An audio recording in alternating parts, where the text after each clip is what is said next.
I want to talk about the float property in CSS. This property can be a bit confusing when you first start working with it.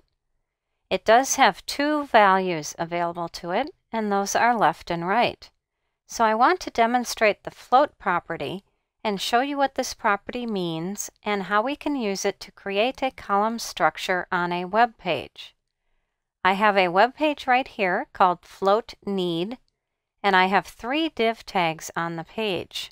Each div tag contains 2 sentences of text. And if I put this in the browser, all I'm seeing are those sentences of text, each div on its own line, because that's what a div tag does. It places the content inside the div on its own line. So what we're basically looking at is the default HTML view for this coding on the page.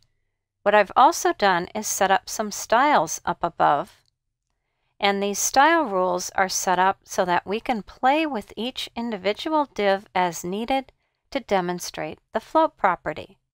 I have these within CSS comments, so you can see it's all light gray at the moment, which means those styles are not applying.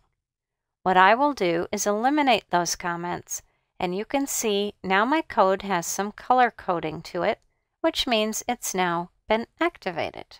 What I've done for each one of these divs is create a style rule for the ID based on the ID name in the div tag.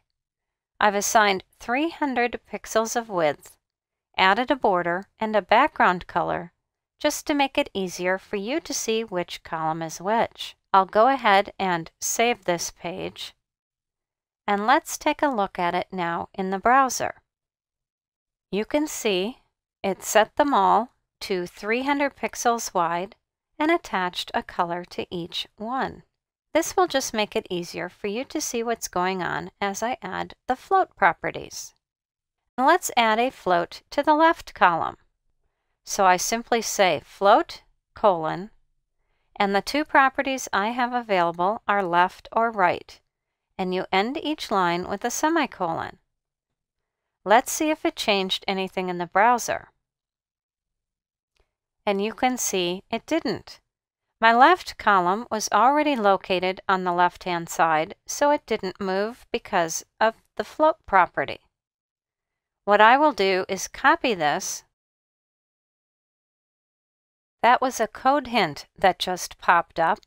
You can Control-C or Command-C and then Control-V to paste. Just move that to get it lined up, and the same thing down here. What I'm doing is adding a float left to each one of these divs. Now when I save the page, you'll be able to see a difference in the browser. Now what's happened is you can see my blue column, or the middle column, has pulled up alongside the green column. It doesn't look like the salmon-colored or orange-colored column has done that same thing, but that's only because my browser window is a little narrow. As soon as my browser window gets wide enough, I can pull it over.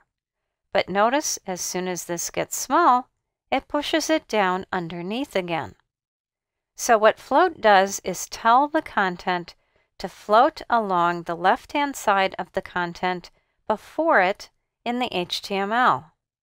But only do this if there's space for it.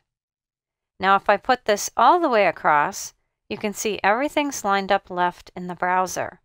I have all this space on the right-hand side. So that is what a left float does. Now let me modify this right column, and instead of saying left, what I'm going to do is say right. Now when I float this column right, you'll see it is almost like super glue to the right-hand side of the browser. It's not going to move. It's going to stay along that right side. The reason it's called a float is, as you can see, now that I have it right aligned, it's a little easier to see it. As long as there's space for it, it comes out on the right-hand side. Since these 2 divs are in the HTML before it, what this is literally doing is floating vertically along the right-hand side. floating vertically along the left-hand side. So as I pull it together, you can see it pops down. As there's space for it, it pops up. So that's why it's called a float. It's not in a specific location vertically, other than based on the code on the page. Now I don't want all of this stuff moving around in this manner, so what I'm going to do is put this back to a left float, and with my left float, things will line up as long as there's space for them. So we'll take a look one last time. And here's my content. Soon as there's space for the second column or the middle column, it pops up. As soon as there's space for the far right, it pops up as well. So that is the float property in CSS and the two values available, left and right, for the float property.